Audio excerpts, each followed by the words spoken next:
Because, of course, whenever you have Hill and AJ running the show, there's always going to be some bullshit. You know it. So, I'd like to welcome y'all to another episode of the Three Man Weave podcast. This is episode 77. I am AJL Presidente, the middle child, the middle favorite. Your favorite guy. He is out celebrating his birthday. You know it. That 40, that big old 40. The big 40. 40 is the new 30. That's what they say. And you know he got them bad knees, so I'm hoping he out there celebrating with any vice of his choice. So we gonna hold it down in his absence. So you know that means it's gonna get a little crazy today, because we have no guidance. So with me today, my co-host, as usual. You already know who it is. Your boy Hill. Hill gonna Hill regardless, baby. The combative one. You know what I'm saying? You say something crazy, I will respond. You know I'm gonna go at you. It is what it is. Hill gonna Hill, baby. Let's get it. Y'all know y'all can catch us on all major podcast platforms, 3Man Weave, Instagram, Twitter, 3Man Weave _. You can email us at podcast.3.man.weave@gmail.com. And let's get it. Man, so let's just start it off, man. This playoff bubble is I'm sorry. It's been something. Oh, okay. I'm sorry. We know we had. I know we had a pre-production. We had pre-production going on. Hey, I mean, we live. Got to call Audible, man. Deshaun Watson just signed a big old deal. Yes, sir. Big bag. 4 years. Big bank Hank. $160 million.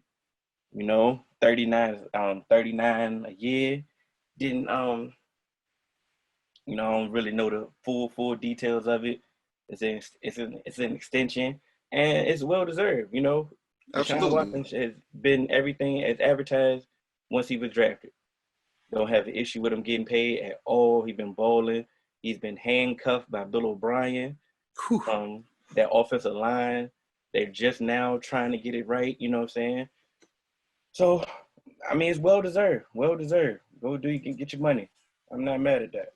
Breaking news. Oh, absolutely. Like, I mean, he's supposed to get paid. You don't. When you have a quarterback, you don't let your quarterback walk, regardless. Right. And so and that's what's been, I hate to bring it up, but that's been the one confusing thing to me about the Cowboys is when you have a quarterback that is a franchise quarterback, they don't hit the market. Franchise quarterbacks don't hit the market, especially if you become a franchise quarterback within your first contract. And so the Texans did exactly what they were supposed to do. Lock their quarterback up. And you make sure he is there. And like you said, Deshaun Watson, he's earned it because he's made plays while being handcuffed. He's basically outperformed that offense. It was literally just him and Newt, just like throw it up, we gonna make something happen. And that's what it was. The funny thing about it is to me is you know what I'm saying? I mean, they waited too long to pay him too. You know, they should have got it done before the Mahomes deal. It shouldn't have been a hard contract to do. It should have been just as easy as just a video I said for Dak. It should have been just as easy. My only issue is nobody's going to say a word. Nobody's going to say a word when it comes to Deshaun Watson getting paid. They're like, oh, yeah, he deserves everything. But when it came to Dak, everybody had every negative thing to say. And I'm trying to figure out what's the problem. I mean, Dak got better stats. Dak got better stats. That's like they got the same playoff record. They've been handcuffed by a different type of coach. You know what I'm saying? Deshaun Watson had a top 3 receiver his whole entire career. You know what I'm saying? Dak was just now getting Amari. He had an old, you know what I'm saying, battered Dez. Like, I'm not trying to bring down Deshaun Watson because, like I initially said, he deserved to get paid. But I'm trying to hear the logic please make it make sense. Because nobody's going to say a word when it comes to Deshaun Watson. But when it came to that, everybody was like, oh, don't pay him and do everything else. I'm trying to get it to please make it make sense to me. The reason why, like I said before, the reason why it will never make sense, it seems like we are a Cowboys podcast, but we're not. We just have a Cowboys fan, and just, sometimes it relates. But it is, I mean, it is what it is. Dak Prescott is on a team that everybody loves to hate. I mean, you put Deshaun Watson and Dak Prescott in different positions. You put Deshaun Watson on the Cowboys, guess what? They gonna hate him. And so, it is what it is. At the end of the day, is when you're in the spotlight, they always gonna find a way to hate on you. Instead of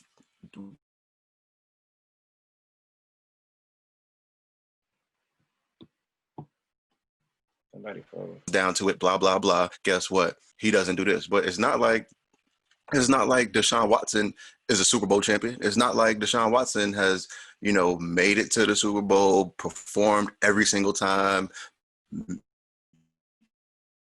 been to the playoffs every single year. But also, like you said, he's been handcuffed by a coach.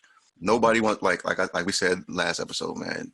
The Cowboys had one of the most predictable offenses under Scott Linehan and Jason Garrett, and it is what it is. And for me personally, I've just never liked that whole, when it comes to a winning record, it all falls on the quarterback. Because guess what? The defense is involved, special teams is involved, and you have 10 other guys on the offense that have to be in lockstep. And so football is, you always hear people talk about football as the ultimate team sport, but they always want to single out quarterbacks. Yeah. It's literally from the coaching staff all the way down to, the special teams players and stuff like that. And so I've always hated how, it's the glamour position, of course, but if you think about it, for me personally, we always have this conversation, is it Brady or was it Belichick? It's the whole machine. It's the sum of all those parts. You can't just say, is it Brady? Because when Brady, went down, you still saw that the Pats went 11-5, but it wasn't Brady. So it wasn't that part to put you over the top. And I would feel the same way if the Patriots didn't have Belichick and it was just Brady running the show. You don't have that mastermind. You don't have that, meticulous person at the top to tell you, listen, this is what we're going to do. I'm going to take you and I'm going to maximize your talent. We always say coaches always get in their way by trying to make their system work. Mm-hmm. Belichick is that one coach who will say, you run slants perfect. Your timing is perfect on your routes and it's crisp. You're always in the right spot. I'm not going to ask you to do anything else but run this slant. If you are a linebacker and you fit the run, I'm not going to put you out there on passing downs because guess what? That's not what you do well. So many other coaches want to make you do something that you can't and say, hey, this is what this position is supposed to do. But Belichick is that one coach who seems to know, look, this is what you do well. This is what I'm going to get out of you, and I'm going to make this work. And so it's a sum of all parts. And so we can't say Dak isn't worth this money when Dak hasn't been put in a position to show his worth. Deshaun, you can say Deshaun ain't worth this money, but Deshaun, he's shown his worth by what he's been able to work with and do. And Dak has done the same exact thing. He's performed, but guess what? There's other people on the team that, have to be accountable as well. It's just but I didn't say a negative word about Deshaun Watson. You feel what I'm saying? No, you can't. I came on here and said he deserves his money. He you know what I'm saying? They waited too long to pay him. Pay that man. Do all you can. I'm not mad at that. All I'm just trying to figure out is if all the numbers say Dak is better than Deshaun Watson. They have the same playoff record. They've been handcuffed by the same coach, by the same type of coach. Like, if all the negatives, that all the plea, y'all, because y'all definitely going to plead for when y'all going to defend Deshaun Watson getting paid and not Dak. So I'm trying to hear the difference. I just want to understand why y'all going to move the goalpost. Keep it consistent. That's all I want to know. Keep it consistent. But we can move on. I'm glad you got your money, Deshaun Watson. I've been sold on you since Clemson, so I ain't mad at you, brother. Sorry I had to use you as an example. Hey, but look, like I always say, go get your money, black man. Yes, sir. So what you bubble ball, right? Yeah. Your favorite guy, Jimmy. You see out there talking cash shit. I mean, I'm not surprised. I seem like everybody else is surprised by. Okay, y'all surprised by the Heat. I'm surprised by the Heat playing too. I'm not surprised by Jimmy, man. This is what Jimmy does. This is what Jimmy has consistently done. He took over the Bulls when Derrick Rose got hurt. Took them to the playoff. He got the Timberwolves back to the playoff for the first time in a while. He had the Timberwolves balling. He over there. You see the Sixers miss him. Oh, Joel keeps sending I miss you text. You know what I'm saying? You see the leadership and all he brings, but the negative, oh, Jimmy's a headache. Jimmy's this, Jimmy's that. And it was all the negative. Then when he get to Miami, everybody loves Jimmy. I mean, everybody loves Jimmy in Miami. And it shows. Look at the team. Look at the team that's ball. This team on paper is not that good. Let's be honest. Like, and they play. They have some pieces. They definitely have some pieces. It's really about, once again, it's like the sum of all parts, and then you have that one person at the top that is motivating that team and really drawing the best out of that team. It's the same thing that we was talking about with OKC. OKC wasn't supposed to be in the playoffs either, but it was just like they had a young team and they had that person at the top who was going to really put the foot in their ass when needed, motivate them, and bring the best out of those players. And so that's one of the most important things I think the Heat have right now is they have Jimmy, and Jimmy is not going to just sit here and let you, bullshit and be weak. And he's going to make you play. He's going to motivate you. You see how he be talking? He be talking like, yo, I told you we got some players on this team. What y'all was thinking? And now look, they up 3-0 against the 1 seed. But do you think about it is you got a championship coach in Coach Spo. Like, for some reason, all of a sudden that we want to just keep minimizing. We keep minimizing this for other coaches for some reason. We don't want to give them credit for winning or whatever. We want to always move the goalpost. And I'm not understanding is that I was critical on Coach Spo in the beginning of his coaching career. He didn't dispose all of that. Like, Coach Spo Absolutely is one of them top echelon coaches. And he's showing it time in and time out. And he got a game plan. He got some Rough Riders on his team. He got some players he got some Spo players. You know what I'm saying? And he making them work. And then, like you said, you got Jimmy. It's a collective that's looking dangerous. And you got the Bucks. And I don't know what's going on with the Bucks, to be quite honest. They look shaky. They look real shaky. They look flustered. They look punched in the mouth. And it seemed like can't nobody punch back. So I honestly believe it's really just about playoff basketball. They don't have enough shooting for real to allow their star player the space that he needs, because he's gonna put his head down and he's gonna try and go to the rim.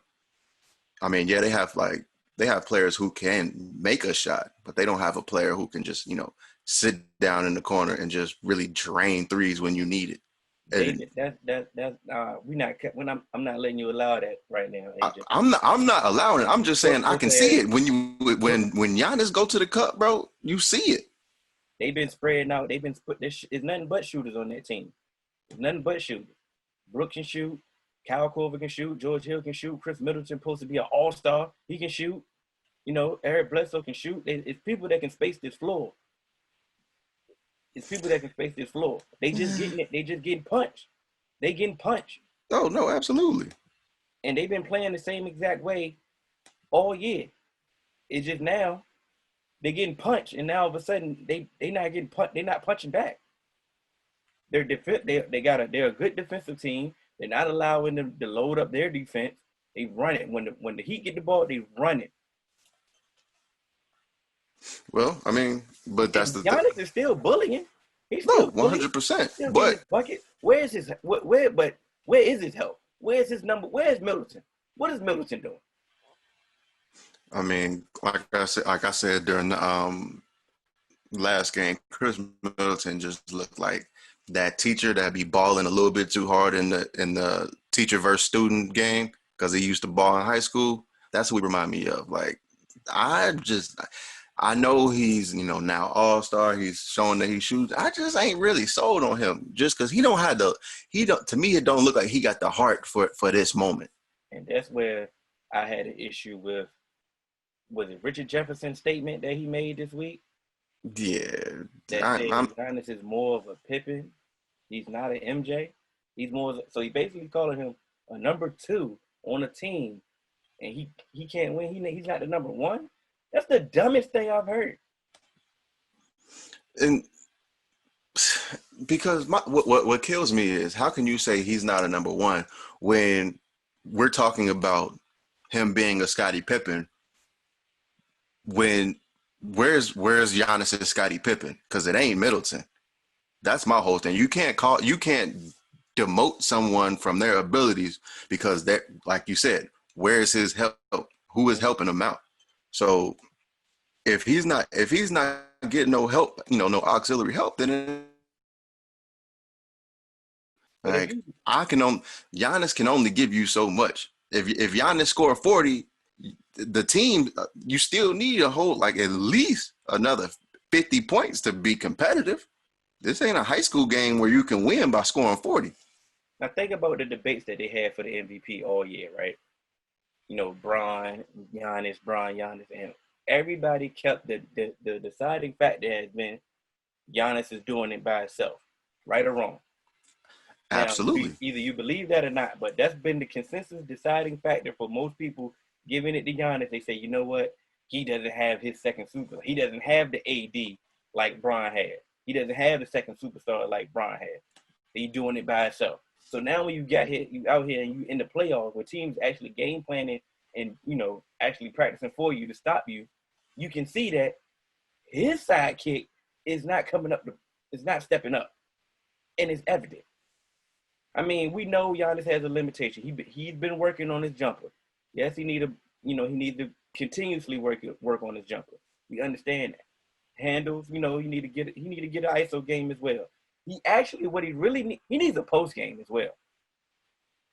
He needs Yeah. a post game because like how often do you really throw it to him in the post and he really, he really back you down and give you a move. He may bully you. He may bully you in the post, but he needs some moves. He needs some post moves in the post.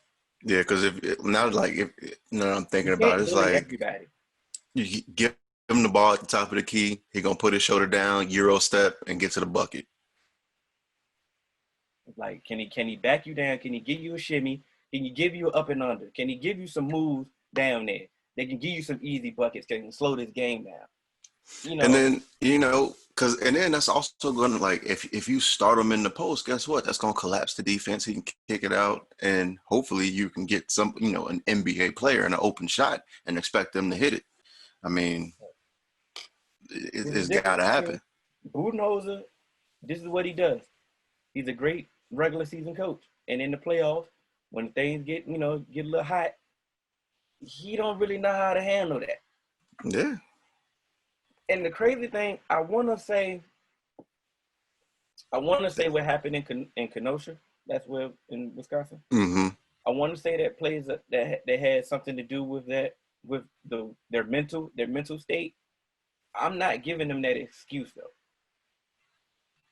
I mean, I'm not going to give them that excuse either because it is what it is. It's your profession, and yes, you have to understand, but it's also it's always going to be a mental aspect of the game. We've seen players come through with like Isaiah Thomas when his sister passed. He performed. You see players perform when it's something that's weighing heavy on their mind. And my whole thing is, when it comes down to it, when you step on the court, you got to perform. It's just like with anybody's profession. I don't care what happens. Like, my dad died. Guess what? When I went to work, they expected me to perform because guess what? It's still at the end of the day, shit still got to get done. We got to either get it done with you or without you. I And gave him so, that plea. I gave him that plea for game one. I'm like, you know what? Game one, y'all boycotted.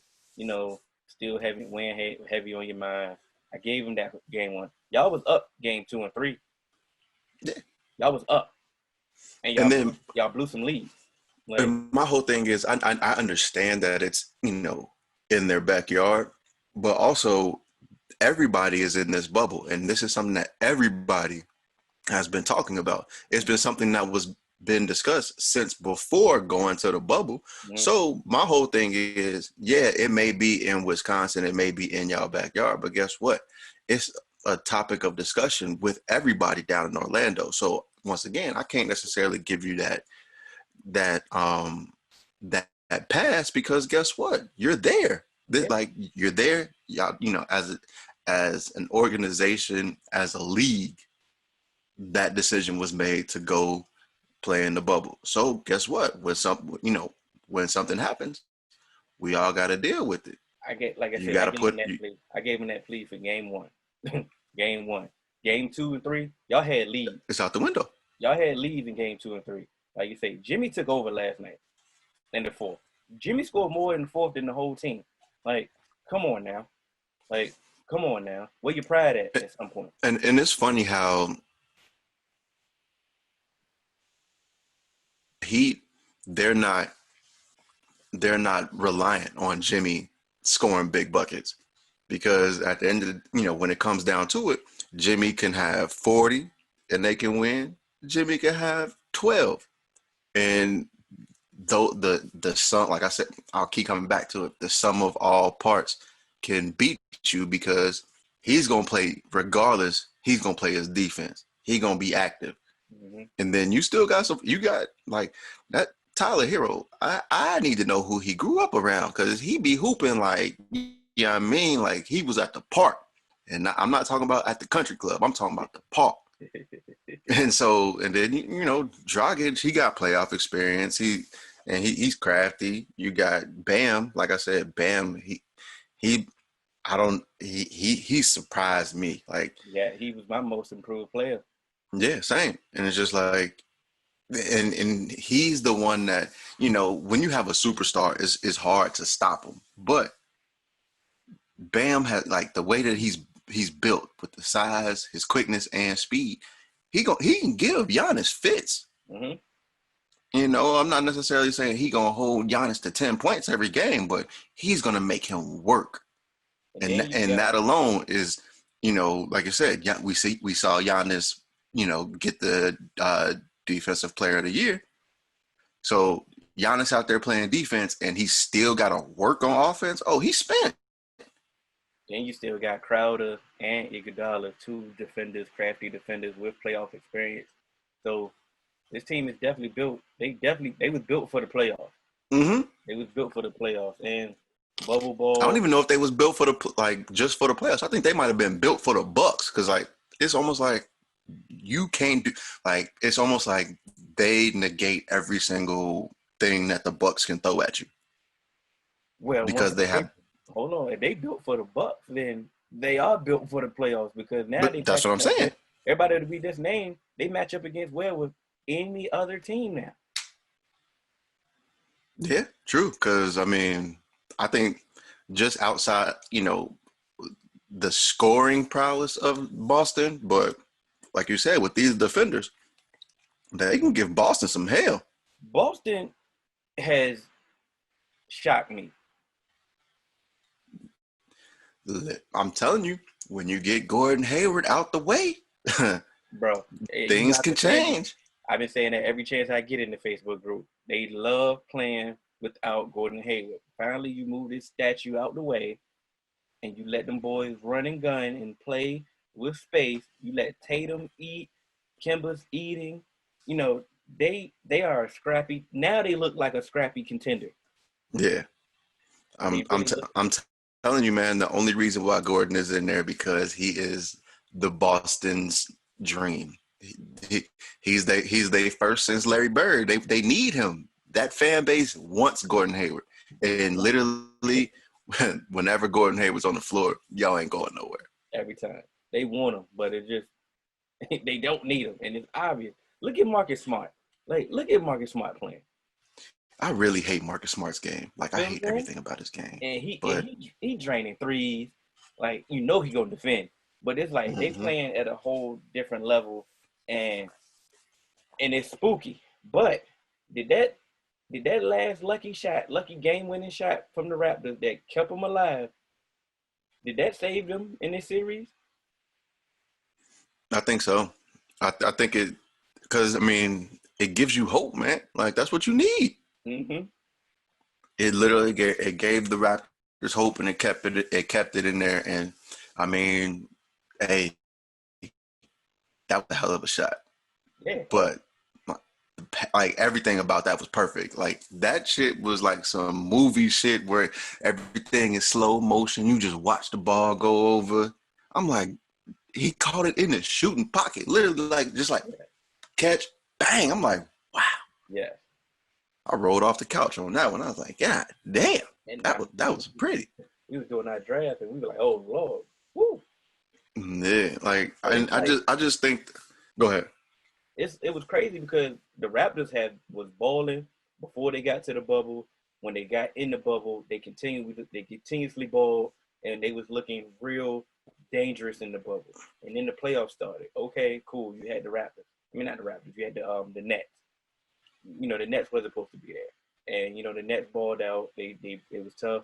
They made every game tough, but you ultimately you beat the Nets. Then you get these boys, these Celtics, that beat the brakes off the Sixers. They hot. They feeling themselves, you Yeah, know, and they came out there and they punched the Raptors in the mouth. And it seemed like, oh my God, like they not.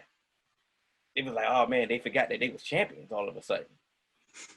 yeah, and I think what happens is sometimes when you get that kind of like when you get that kind of easy matchup and you Mm-hmm. play down to your competition a little bit, but you still run through them, then you come up with some like talent. Mm-hmm. Now you're not prepared because they going it's like, okay, these boys is faster, they make more shots, they more athletic, they have more options. It's just the Celtics gonna spread you so thin because they have so many scoring options and so many playmakers. Mm-hmm. Where it's like, all right, where do we go? And I mean, Van Fleet. I mean, everybody was hype about him from everything he was doing, in the previous series and when they got to the bubble. But I mean, he's kind of who we thought he was. He's Yeah. a solid, point M40. guard for what he is, but he's not gonna be someone that's gonna take your team to the next level. I think you need another piece if you're gonna be, relying because if you're relying on Fred Van Fleet's production, you're gonna be asked out. I think the wrong we critical on the wrong person because they started to crown Siakam. Like Oh no, the media oh yeah, started to crown Siakam. Oh, he's an all-star. He improved. He ready to take over. He that next, he trying to put him up in that pedestal. That's the pimping right there.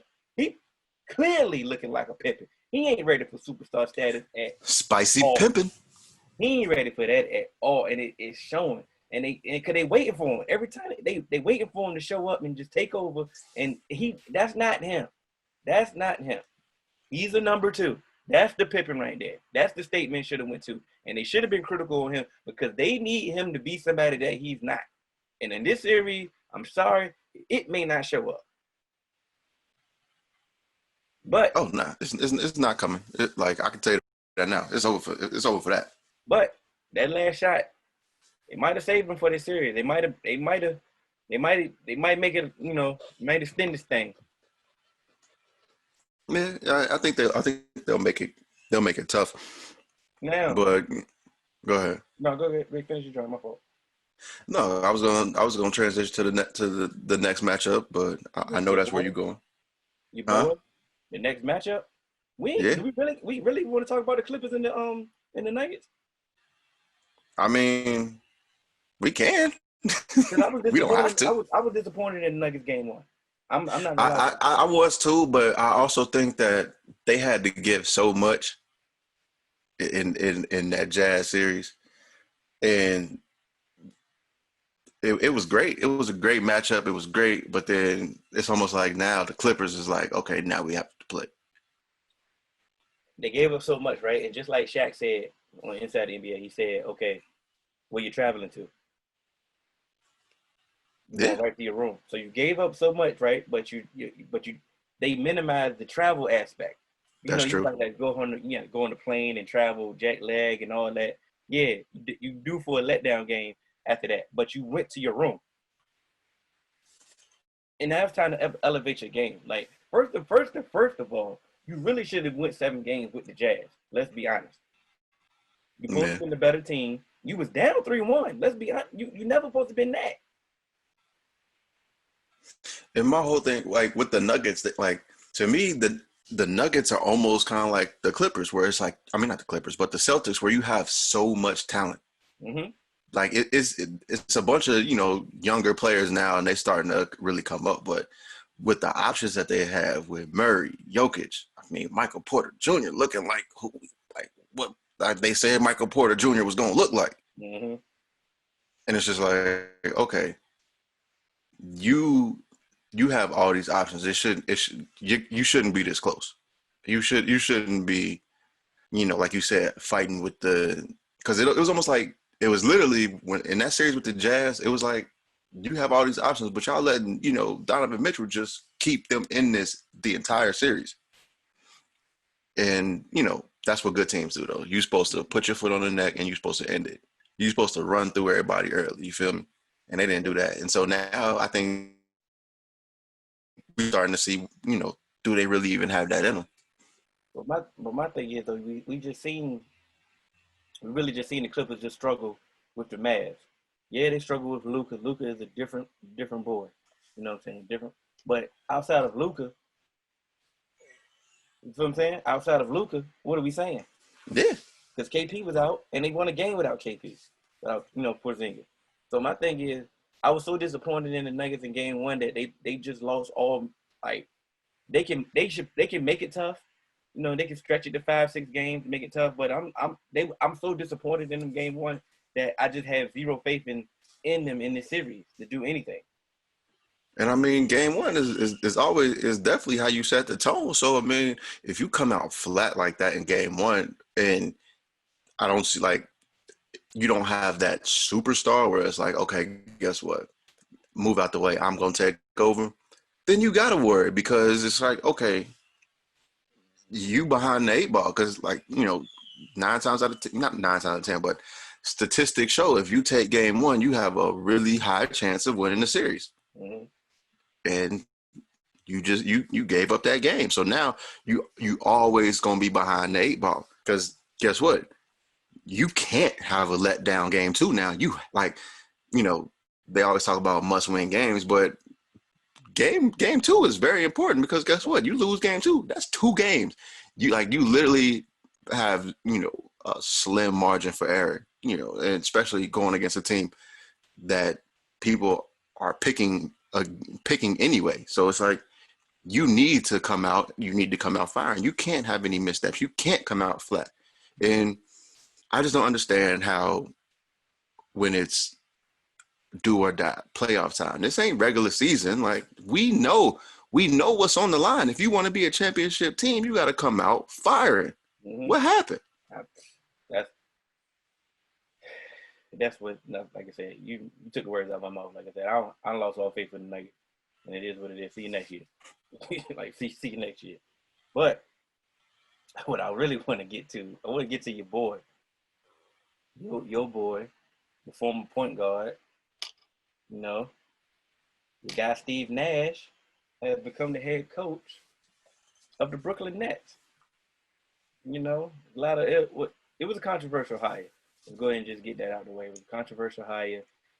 We didn't even know he wanted to be a coach. We didn't know anything about nothing. It just popped up. There was no rumor at all. They just popped up, oh, Steve Nash is the coach. And it took everybody by storm. Some people had to sit back, get the information, and had to understand why he got hired. And, some people said some other things, some racial things. They said some racial aspect has something to do with it, white privilege, everything. Everything's been said about this hire. And since this is your boy, your all-time favorite point guard. Your boy. I'm gonna let you go ahead and defend your guy. Look, I'm gonna just throw it out right now that I don't believe. Like, I'm a firm believer that white privilege exists, but I'm just not gonna put it out on this one because we've seen it happen with other people and other players before. What I'm just tripping off of is damn, this came out of nowhere. At least like when it was like Jason Kidd and Derek Fisher, we was kind of like, all right, you trying to get into some coaching. You could kind of see it. And, he was like a consultant with the Warriors, but it wasn't like he was on the bench. It wasn't like he was, discussing personnel and giving advice and in practice, working on, hey, this would be a good play and, on the whiteboard and stuff. So it was just like, hey, where'd this come from? And once again, like you said, there's been like, I ain't going to try and take your point, but there's been players that have been, putting in that work, putting in that time to really get an opportunity like this. And what I can say is the only thing for those people that say this is white privilege, the only thing that I can say is I don't know how many other coaches could just fall into an opportunity like this where you join a team with Kevin Durant and Kyrie Irving and it's already almost like a ready-made team. Yes, it's still going to be some growing pains because we don't know how KD is going to look when he comes back and Kyrie stay healthy anyway. But just to have that opportunity, that may be what people are getting at. But I don't see, I'm not going to go that far and say this is white privilege. I'm just confused because it's just like, what about those people who have been putting in that work, been sitting on the bench, traveling, and outside of the spotlight, even though they've been former NBA players, and this is what they're actually trying to get. My whole thing is are we that? Remember what I mentioned about Spo? How we trying to Yeah, minimize championships? right. Like that's the ultimate goal is to get a championship. Championship experience as a coach means something. It matters. And you mean to tell me that Lou wasn't in the front, like he wasn't in the driver's seat for this job? Like I'm confused on that aspect because I think that somebody that has a proven record to deal with multiple stars, he has the Mm-hmm. credibility with the players.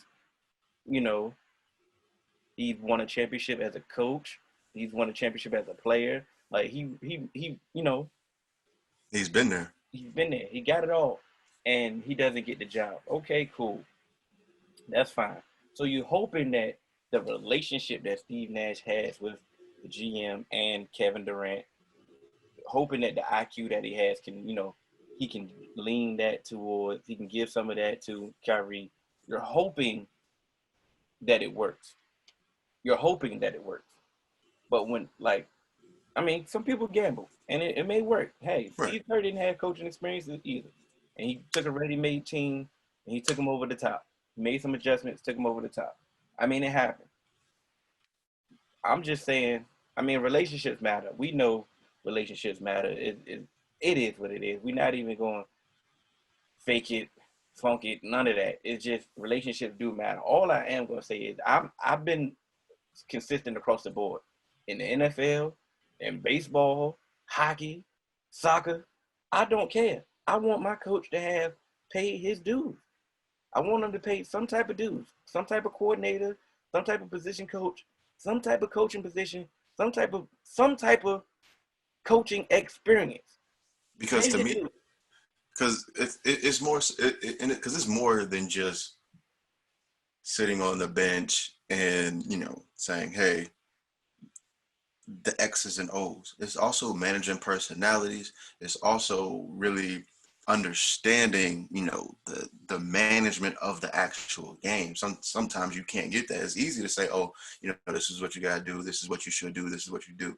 But having that experience being in those positions and saying, this is what we need to do in this situation and actually proving it and watching it happen, being in the fire when it's you that's on the hot seat, when a decision that you make can cause you to lose your job and you have to make that decision and actually you know being held accountable for.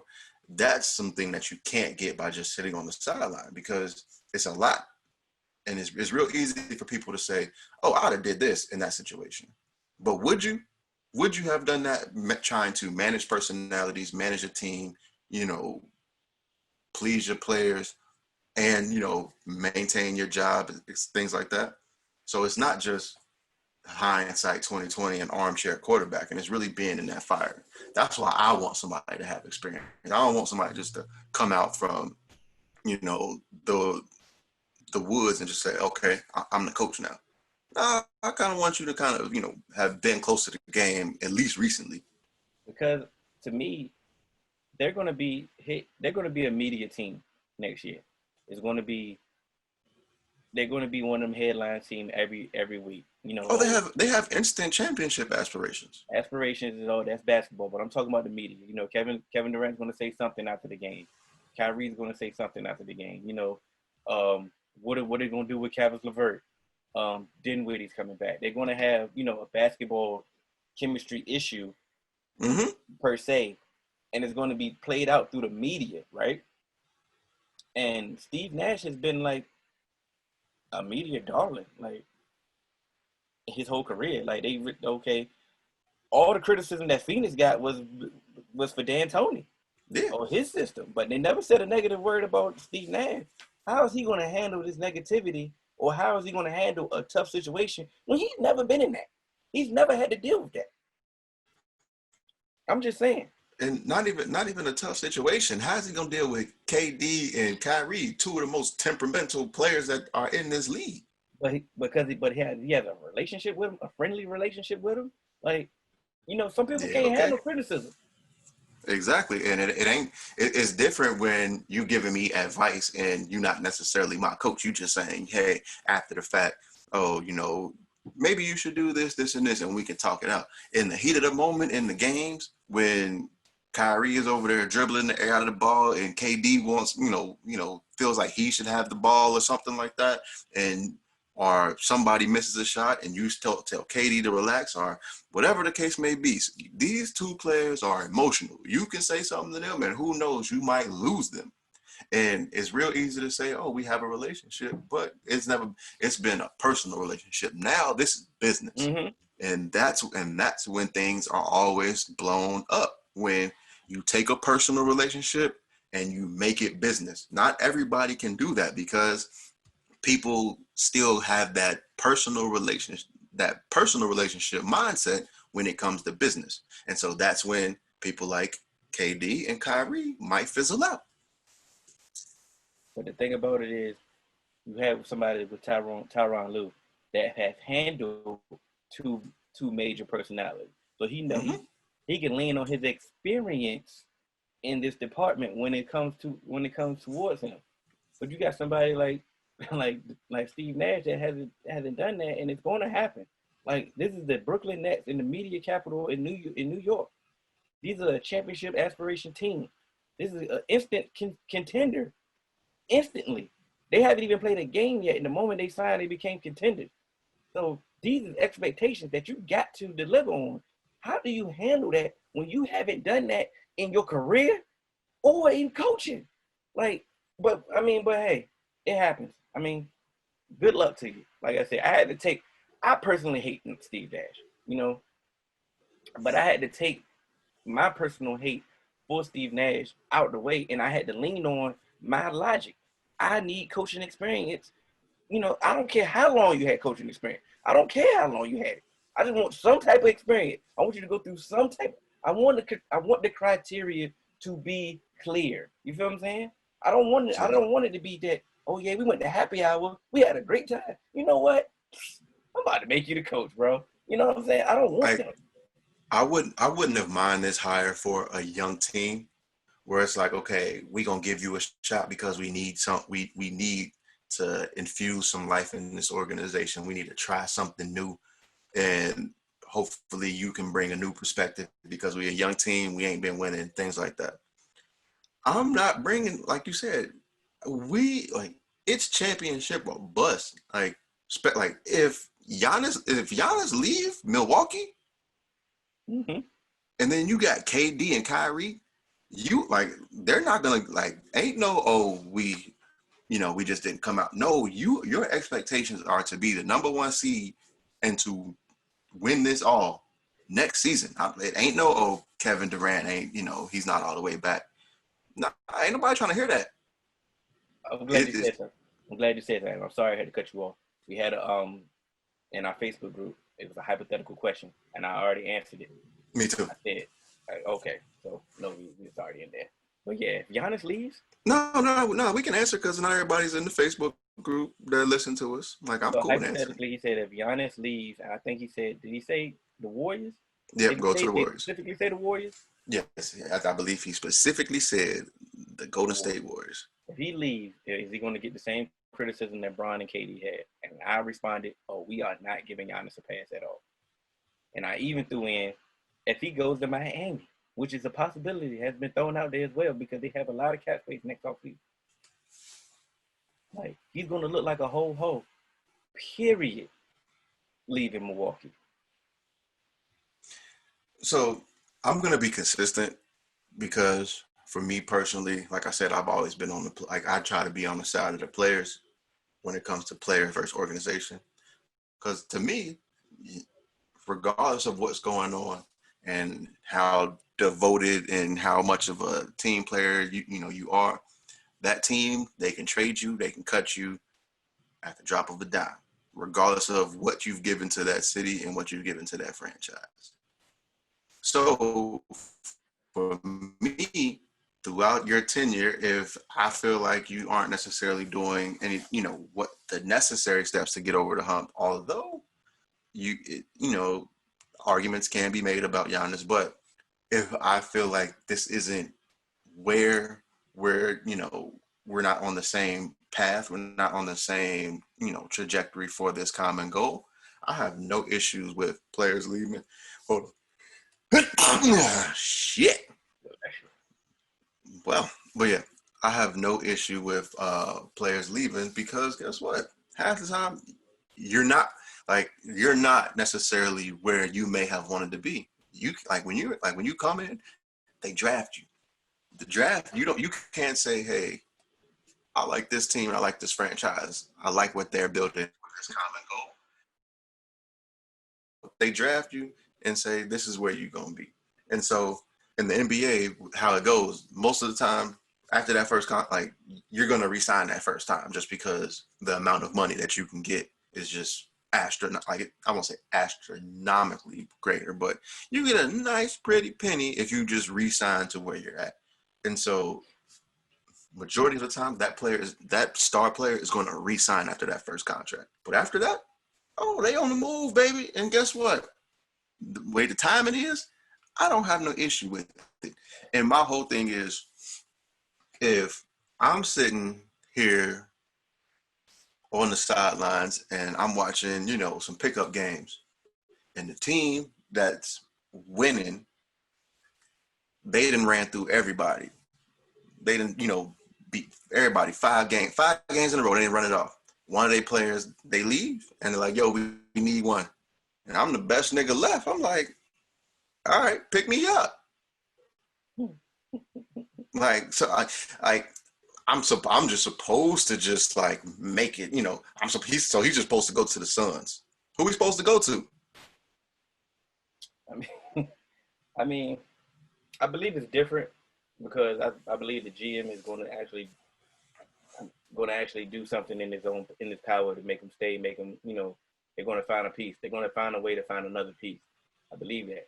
If I'm Giannis, I'm going to keep putting the pressure on the team. Like, I'm not about to sign this super max long-term deal and hope you do something. I may sign a 1-year deal with y'all and be like, you know what? Go find me somebody. Yeah. Find me. And if you don't find me somebody, I'm giving y'all, this is my last time giving y'all another chance. I'm out. Like, I'm young enough to do this. I'm young enough to, to try this 1-year deal thing or a short-term deal thing to put pressure on the front office. And here's my thing. What people have to realize is the media needs to make up their mind. Because the media, are you going to criticize a person for staying with a team and not winning a championship? Or are you going to criticize a person for, okay, the championship is the only way I can solidify my legacy as a great and not get talked about in the future. So guess what? I'm going to go and try and get me a championship. No, they're going to do both. But that's my point. So you if you want, I'd much rather get talked about and have a ring than not have a ring. Yeah. Because look at Charles Barkley. He can't be in a room with Shaq and not get talked about.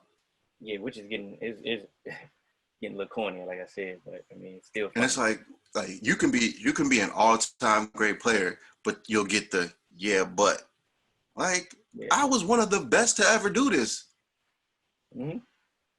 But you gonna just yeah, but me? I mean, Like okay. And we want to talk about how, someone like you talk about how great Jordan was. It was almost like, you wasn't getting the ring when he was around. Yes, there's some who did it, but it's how many teams in the NBA? 30. You know what I mean? So it's just like, okay, maybe, five out of chance can, realistically have a shot. So if I'm one of the top three best players, but maybe my team is the seventh best, eighth best, I'm at a disadvantage. What's our time? What's our time on this? We have 50 minutes. We at 50? Can we get two? Let's do it. Yeah. Huh? Get two topics left in, or Yeah, we can do it. We can do it. boom. Yeah, this is your topic though. This your Big Ten college football joint. All right, so give me the ball. Give me the ball. There you go, chest pass. You All know. right. Jab step. Jab step, triple threat. Okay. All Okay. right, man. So it takes me back to my question. Why are we doing this? Is this not what I said? Is this not what I was saying? Where you're putting these kids in these positions where it can mess them up long term. This is such a new virus that we don't know the true long term ramifications of this. And so now you're putting children, yes, they are children, because if they're, asking for money, you're going to call them kids. So we're going to call them kids. So you're putting them in these positions. You're putting them in, on these teams with about 80 players. I'm sorry. Most people still don't believe that this virus is real or it's even that bad. But me personally knowing multiple people who have gotten it, I've taken it serious. Hearing about the people who have struggled do it, hearing about the people who have died from it, I've taken it serious. But also knowing me, when I'm 18, 19, 20, 21 years old, I was fucking invincible. Nothing could touch me. I'm good. I'm out here smoking weed, running red lights. These cops can't touch me. You know what I mean? So it's like, of course. And then throw in that I'm a world-class athlete. I work out every day. I'm in peak physical condition. No, I'm not worried about none of this. But nobody's thinking that, you know what, some of these athletes, guess what? They might have asthma. They might have some pre-existing conditions that we don't know about. How many times have we heard players, they come in for a physical and next thing you know, oh, I got a heart condition. I can't even play football no more. You know what I mean? So like Every time. you're putting these people in these positions also you can make $1. You're sacrificing people's children. Also you can make $1. And this just shows how ignorant, how money hungry a lot of these people are, because they come into these kids' homes and once again, they tell them, oh, we're a family. You're going to take care of your child. I'm going to send them back to you, a man. I'm going to groom them. I'm going to, teach them about life. I'm going to be a father figure. I'm going to be a mother figure, whatever the case may be for whatever sport you're playing. But I know my mom, you staying away from people, you wearing your mask. Mm-hmm. She's not going to just, oh, I'm trying to make some money.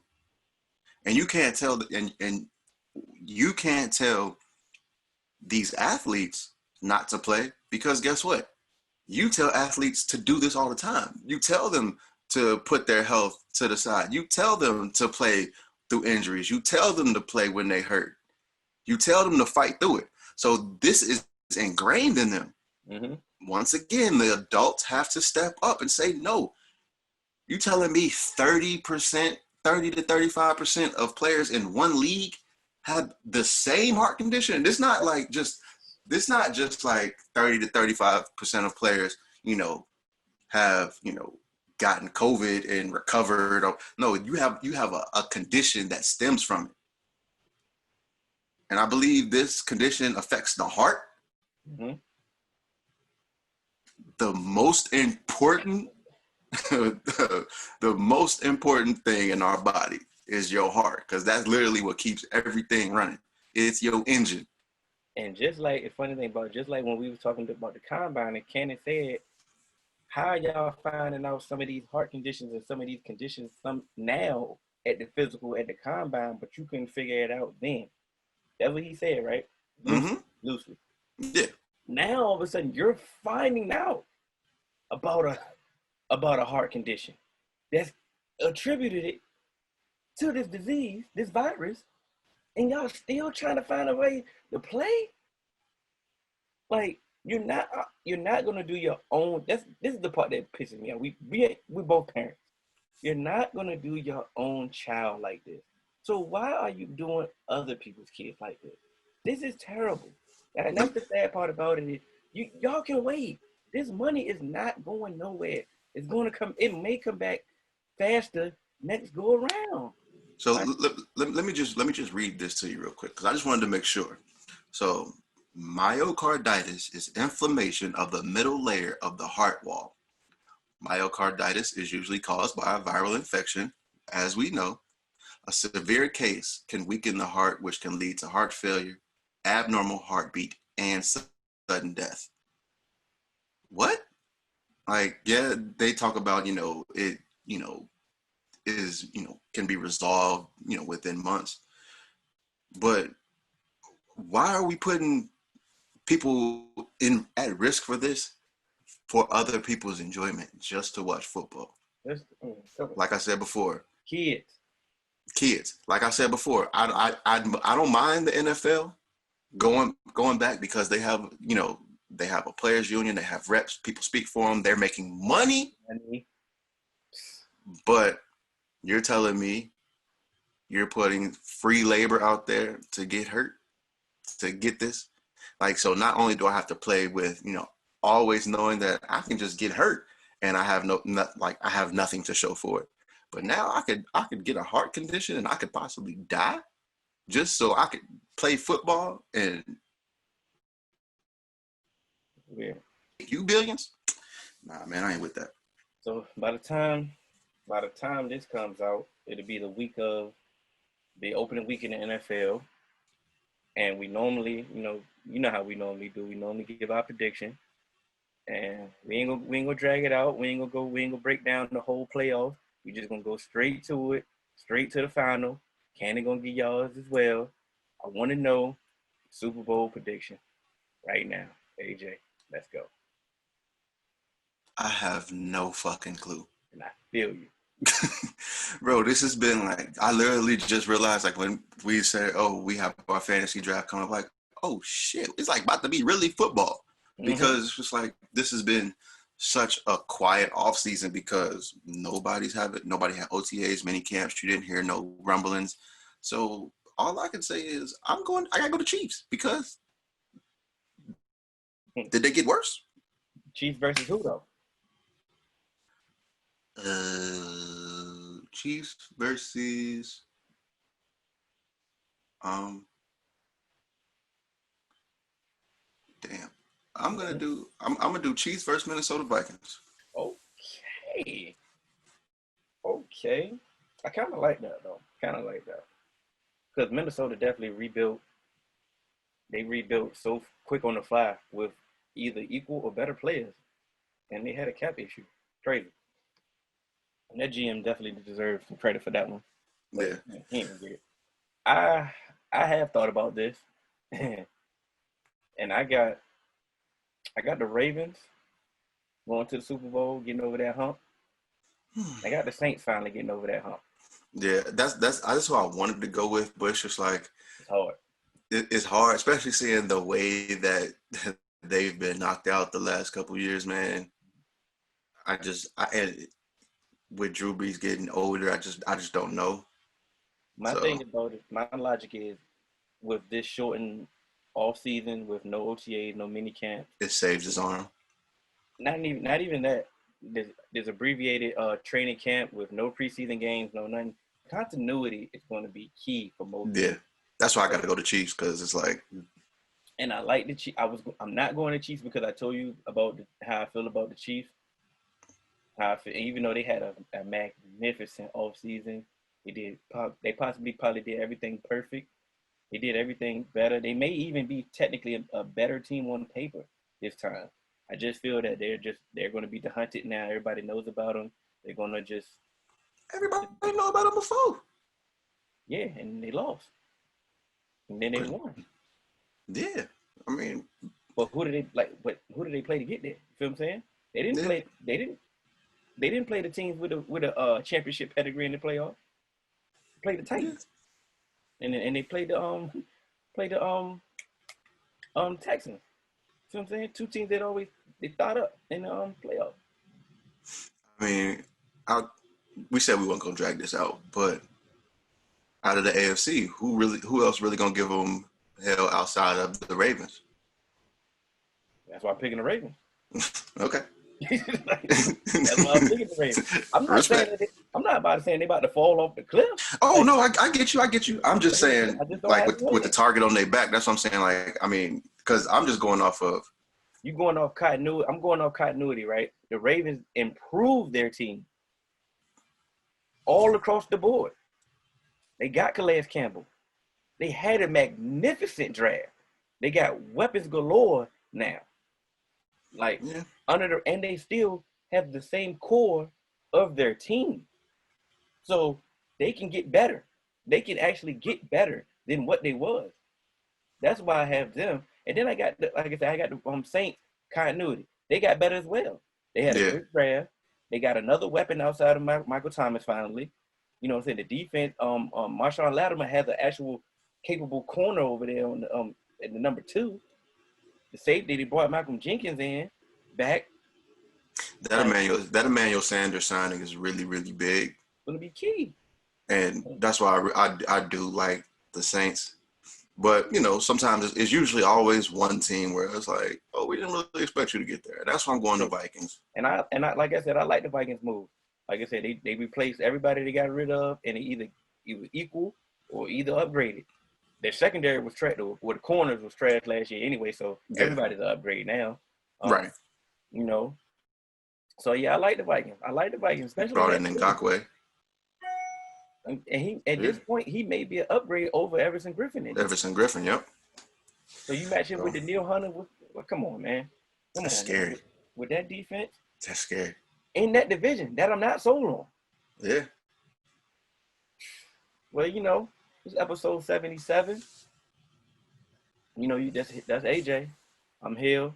You know, happy birthday, Cannon. Happy 40th. You can catch us on all major podcast platforms, 3Man Weave, Instagram, Twitter, 3Man Weave _. You can email us on podcast.3.man.weave@gmail.com. Oh yeah, before I go, I forgot to say this. We do have a new fantasy football show coming to this network. I repeat, I butchered that. We have a new fantasy football show coming to this network. So stay tuned for all my fantasy football heads out here. We have guys setting y'all up, you know, hitting y'all with advice, you know, tips, everything you need regards to fantasy football. Check that out this week. Coming. And we out. Doing things you can't believe. It's the 3-Man Weave. We come at you with topics. No, you cannot stop it.